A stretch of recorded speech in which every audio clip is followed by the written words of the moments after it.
Ma'lumki, yo'llarda haydovchi kabi piyodalar ham amal qilishi shart bo'lgan majburiyatlar bor. Buni esa piyodalar yaxshi biladilar. Lekin shunday bo'lsa-da, o'z hayotlarini xavf ostida qoldirib, yo'l harakati qoidalarini buzadilar. Ularning bu harakatlari qanchalik xatarli ekanligini o'ylab ham ko'rmaydilar.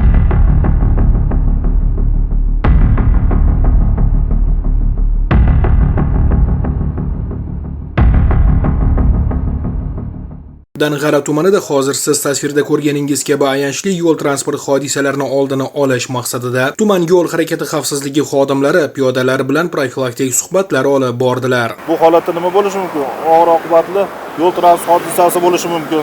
Nogiron bo'lib qolishi mumkin. Piyodalar uchun maxsus belgilangan joyda harakatlanish kerak. Yo'l harakati xavfsizligi xodimlari yo'lni belgilanmagan yerdan kesib o'tgan piyodalar bilan suhbatlashib, ularga bunday harakatlari ayanchli oqibatlarga olib kelishi mumkinligi haqida tushunchalar berdilar. Piyodalar mana, ko'ryapsizmi? Zebra chizig'ida harakatlanish kerak. Albatta, ushbu qilinayotgan ishlardan ko'zlangan maqsad uyidan sog'-omon chiqqan fuqarolarni yana xonadoniga hech qanday nuqsonsiz borishni ta'minlashdir. Buning uchun esa harakat ishtirokchilarining o'zlari ham belgilab qo'yilgan yo'l harakati qoidalariga so'zsiz amal qilishlari shart.